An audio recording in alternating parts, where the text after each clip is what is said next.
Welcome to the festival, and this documentary was just a mind-blowing one to watch. Your life has been quite an interesting roller coaster ride. How does it feel to have it all encapsulated into a film of this type? It's very difficult in places, but overall, I think it was a great thing to see from beginning to end. And when we began it, I didn't really grasp where it was going to be focused. I thought it would be just one area, and then when I realized that we had to cover everything, I thought, well, I don't know how they're going to do this in less than 6 hours, you know, but to see it all, it's pretty overwhelming. A lot of it I don't even remember, but the last section is my favorite part, because I look like I've got a smile on my face for the first time in my life. Lili, I know that the two of you collaborated on your movie Rush back in 1992. But at what point did you think that Eric was the perfect subject for a documentary? Well, I always thought Eric was a perfect subject, but the documentary was actually something he asked me about, and I knew he had an interesting life, but I didn't want to make assumptions the way, you know, some people do on these things and then you back into. I wanted to have it be a journey where I discovered things about Eric that I didn't know. And that made it very challenging. But I don't think that if Eric hadn't asked me, I would have never asked him to do something like this. And what was it that made you, or that prompted you to ask her to do the film? Well, the idea had been floating around for a little while with a group of friends, and it wasn't really coming to fruition. I actually tried to assemble it. I got in touch with the people that are credited in the movie, a couple of friends, and with a lot of material. I had a lot of, and there's a few people that have got, for one reason or another, archives and material of their own. And I knew that there was enough there to make a movie with, but what I didn't want was for there to be a film come out after I died that I didn't think was any good. I mean, as if I would know, you know, but but the point was, I thought it'd be nice to try to I didn't really want to see it. I mean, in a way, with the greatest respect, I didn't want to. But I wanted to know that it would be okay, at least okay.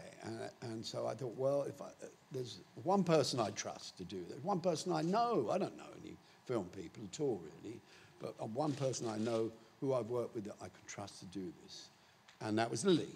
So 2 years ago, we were thinking about it yesterday, but 2 years ago, I asked her if she would save my bacon, was the exact as the words I used, and she said yes, without any hesitation. So from then, I didn't really have to do very much to it.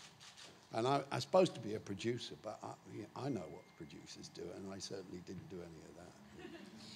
I have to say that that's one of the remarkable things, because I was somewhat concerned that there may be an impression, because we've been friends for so long, that I would whitewash something, or Eric would say, take it out, and none of that happened because of the trust that we have and of the fact that he gave me this responsibility and didn't second guess me.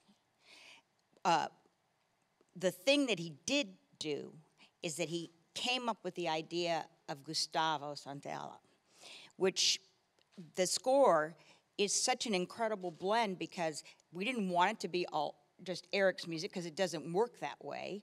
And you can't all of a sudden introduce something orchestral, because it wouldn't blend with Eric's stuff.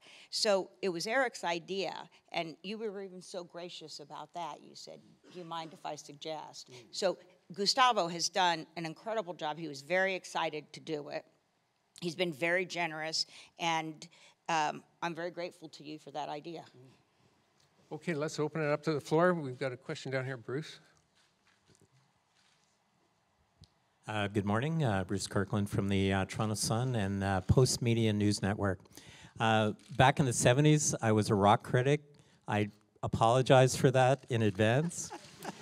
But it gave What did you do? What did you do? It gave me the chance to see you in Buffalo back in the 70s. And was it like that? It wasn't one of your better days, put it that way. Come on, tell. But the point being, at that time, being a young pup, and you were a young pup, Yeah. we didn't think about legacy. We didn't, mine in a minor sense and yours in a major sense. I'm curious, the transition to this point in your life when you actually are willing and desirous of seeing somebody deal with your legacy, your body of work, your essence as a human being that's provided this amazing music all these years, except in Buffalo. And, but I mean, was there a struggle there to come to terms with the idea of legacy? Yeah. Well, I haven't had a drink for a long time now, but for the first 10 years of that period, a lot of my thinking behavior didn't really change. It was a slow evolvement, really. And it was only then and after I'd had my children, my daughter and my son, I began to realize, and it's actually clear in the film, and I can see it in a form of desperation, that here I am suddenly faced with responsibility and that I had to do something about it. So my legacy has always been that, really. There's always been a commitment to music as a legacy, too, because I always thought it was important to credit the people where it came from. I've seen myself as a messenger, really, all the time. Always. It's been a principle for me. But to have living beings close to me, my flesh and blood, that I would have any kind of inclination to walk away from, started to have an effect on me. And then I tried to become an example to them. And I don't know how to do that to this day, because I'm quite an isolationist by nature.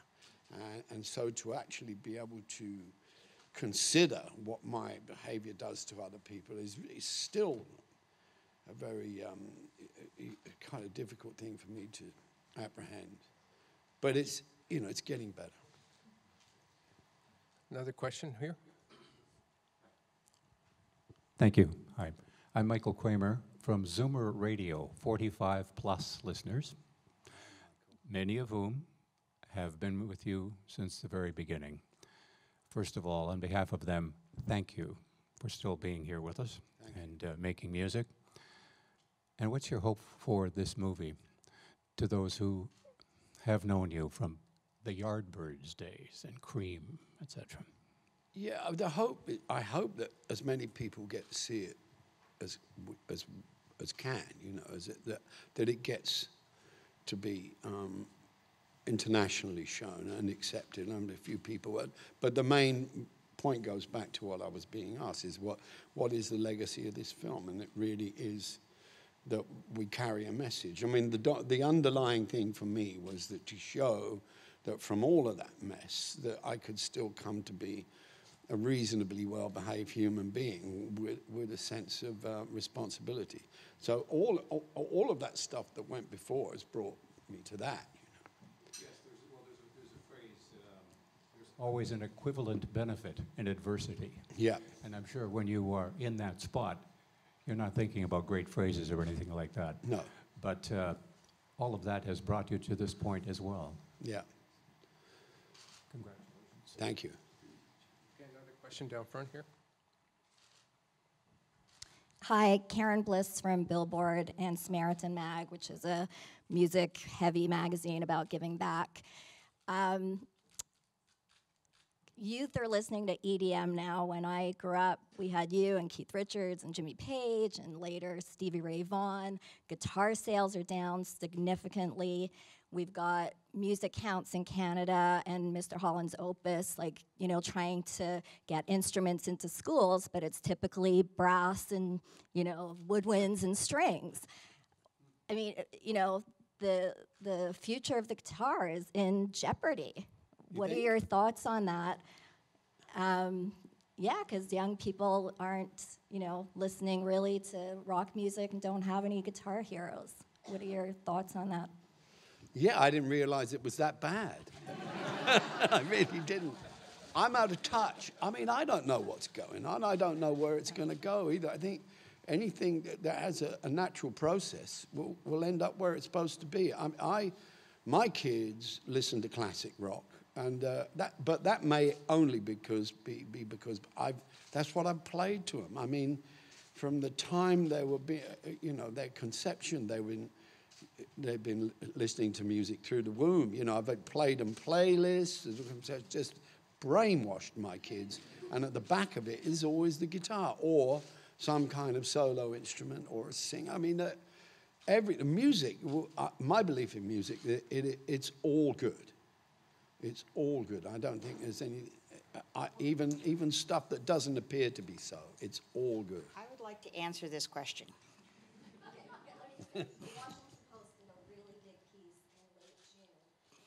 Said that guitar sales were down from 1.5 million a year to 1 million a year, and that some of the major manufacturers were, in financial difficulties, and Guitar Center was, having financial troubles as well.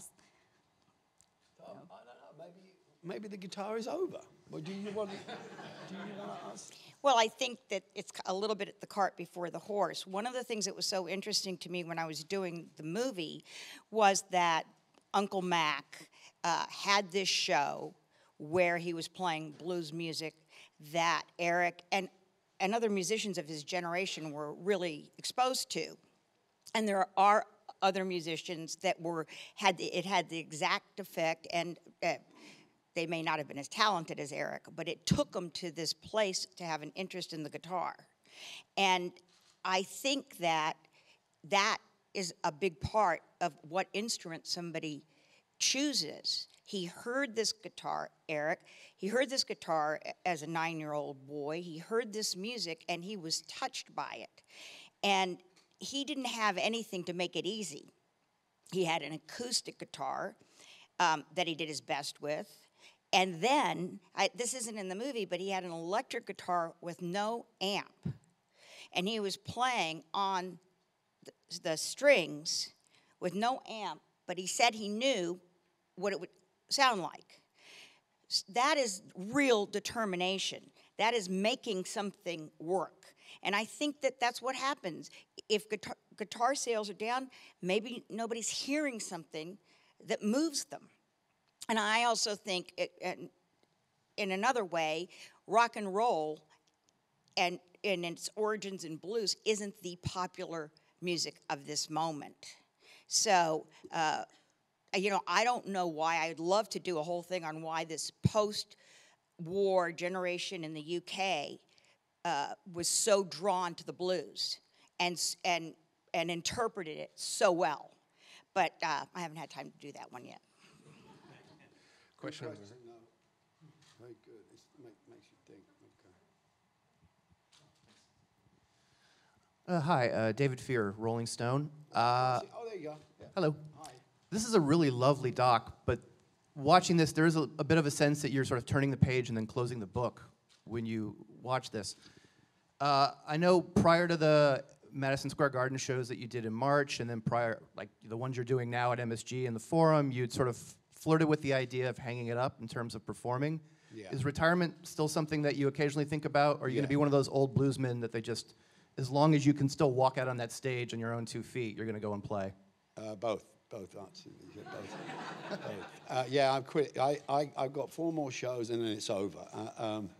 And I've been saying that since I was 17. Well, there's a bit in the film where I talk about going to see this friend of mine, Ben Palmer, and he had to kind of talk me back into the idea of carrying on. And that was when I was 17. I really didn't want. I love to. One of the things I've realized in the last year or so is even if I stopped playing altogether, I could live on just listening to music is enough for me. And it still is. And I find that when I'm working, the only tricky thing about working for me and playing on stage or in the studio or whatever, I don't listen to music anymore.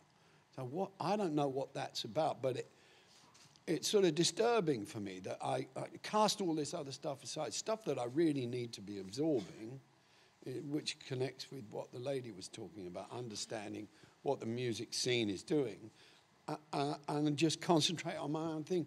So I miss the boat a lot of the time. I catch up all the time. And I kind of think, well, am I in it? Am I behind it? Does it matter? Does it really matter if I carry on playing or not? So, but the thing is, I love to listen to music and I love to play music, be it on stage, be it anywhere. It's just a question of where's the venue, really? Question back behind you. Hi, Eric. Vincent Dowd, BBC World Service Radio. Most of us, well, at least until the internet came along, could forget our mistakes. You've been followed around by cameras and journalists for more than half a century. Was there anything you looked at in the documentary, maybe even something you'd forgotten, and you thought when you were a young guy, oh, how could I have said that, or why did I do that? Are you kidding? The whole thing. I thought, well, the first whole, right up to the time I stopped drinking, everything I said is absolute blather. I mean. I was talking to Lili about, well, she doesn't agree with me. Obviously, she's not going to agree with me. But there's a certain amount of pompousness that I see when I'm being interviewed, and this sort of, I don't know, some kind of weird expression on my face, like, don't ask me these questions, I know all this stuff. And that's really tough for me to watch, obviously, because... and maybe it's true for all of us when we're young. There's a level of arrogance there about, I know it all. Well, only as I get older do I realize that I know nothing at all whatsoever. So for me to watch myself going through all of that, it's not easy. But the first 10 years, were you not even enjoying it then? What, making music? Well, the entire career, really. Not the entire career, no. I don't like having my picture taken. I don't like talking to journalists, but I love playing music. No offense. It's nothing personal. It's just that I don't know how to do it. I really don't know how to do it. And so it can take up a lot of time if you're in that industry, So. Question right there, and then over here. Jessica Wong from CBC. I have a question for Lili and then a second part for Eric. The archival footage and photos in this, you've got some really amazing finds. I know last night you mentioned a quip about sometimes getting tips from YouTube from footage, but that it was also very difficult. So I was wondering if you could talk a little bit about digging up some of these incredible pieces of footage, and for Eric, was there anything that popped up when you first watched it that really surprised you that she found? Well, this was my first documentary, and my voice is kind of loud enough. But anyway, this was my first documentary. Without Chris King, my editor, the beginning of this process was daunting with Chris King. First of all, as I was saying last night, this wasn't a period of time where people like whipped out a phone and said, oh, here, let me have my picture taken with you. So there isn't a lot of stuff. The YouTube thing, what I'm actually referencing is that there is something that you can potentially clear someday, but right now what you have is a crappy version of somebody in the audience or something. I don't know how people did this before the internet. I mean, if I had literally, and a researcher, an archivist had to go to all the places where this material came from, we'd be making the movie for another 4 years. So, wait, I'm sorry. Did I answer your question? Well, some things, at the beginning, when Eric and I talked about it, he says, I don't have any pictures. He doesn't. As I said last night, he's not somebody who scrapbooks. So he really didn't have a lot of pictures to his knowledge. Fortunately, because he's lived at Hurtwood for so long, there are some boxes in the attic. But he also had footage that he probably hadn't given thought to in a shed in Devon or something. So there, you know, it becomes a lot of detective work. And then you're kind of dependent upon, oh, I kind of remember somebody said there was a, you know. So it's that process. And this period, as I said, is very difficult because he didn't stand next to his friends and say, take a bunch of pictures of me. And so some of the places that we got the footage were surprising. The home footage, which I didn't, with your mother, etc. I don't think you had seen that, or you, I don't know. You know, that came from a family member who happened to have kept it from his mother's estate. So we were lucky. The Duane Allman radio interview. When we first started, there was nothing of Duane Allman ever talking about doing Derek and the Dominoes. Things like that, those are real treasures. We have a question in the back and then up front. Nope. Nobody there? Okay, down here then. Hi, Eric. Gooden from CBC Music. One of my favorite parts about this doc was just seeing you build all these incredible relationships with all these various musicians throughout your career. Being from Toronto and being a music journalist, I was waiting for one band. I wanted to ask about Toronto's Best, the band. I wanted to ask you what it was about the band that made you want to go work with them, and what do you remember most fondly about that time in Woodstock with them? Well, I met Robbie, I think, through a friend in LA,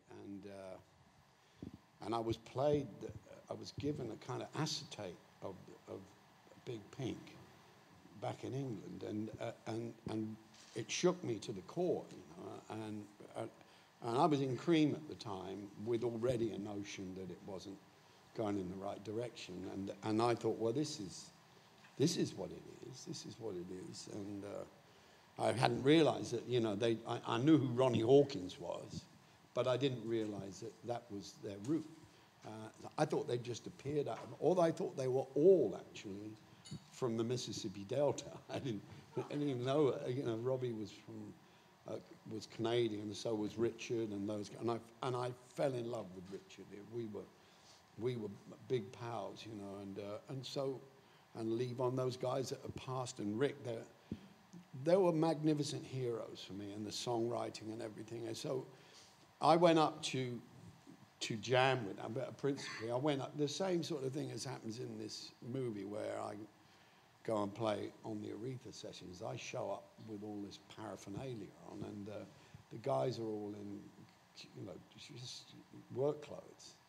And I said, what good would start? And I said, well, are we going to jam? And they said, no, we don't jam. We don't jam. We kind of play us. We write songs and play the songs. We don't know how to do that. And I thought, oh my God, these guys are really serious. You know, it was they were craftsmen, and they got it right, and it went on record when it was right, and everything they did. You know, Robbie's still a dear friend of mine. I'll be seeing him soon, and that changed my life. Music from Big Pink, and I've ever since then. And of course, you know, the Dylan Basement tapes was all them too. So I was, you know, just fantastic music, great music. Okay, we have time for one more question down here. Bruce again. Leading out of what you just said about the band, I'm curious which guitar players throughout your entire life have moved you to the core and still do? Oh, a long list. I mean, Jimmy Vaughan, Gary Clark. I mean, these are guys that are colleagues still alive. Robert Cray is up there, but Robert Johnson to begin with, and Freddie King and B.B. King, Albert King, Steve Cropper, Robbie. It goes on and on. There are some great unknown players too. The guitar players that played on the Bobby Bland records. I can't remember his name now. There's a couple of great jazz musicians that I listen to. Kurt Rosenwinkel's a big friend of mine. He's a great musician. It goes on. I like it all, really. I like it all, but just some more than others. And out of the list of songs that you have produced, is there one that you keep going back to and playing again and again as your favorite? Yeah, it's the one that I wrote for my wife called Believe in Life. It was on an album called Reptile. And every time we go out on the road, I practice that, and I can't get it perfect enough to play it on stage. It's a shame, but that's my favorite track that I've written and recorded. All right. Okay, well, thank you very much. Eric Clapton, Life in Bars, in 12 bars, rather. Whoops. Sure, but that's why not? Part of the TIFF Docs program. In addition to the TIFF screenings, it will hit theaters across the United States later this week, and it will hit television in February, on February 10th on Showtime Cable Network and on other cable outlets. Thank you very much for coming. Thanks, guys, for being here. Ladies and gentlemen, you're watching Hey You Guys! Hey You Guys, huh? Hey You Guys. Is that from the Goonies? It is indeed, yes. Nice.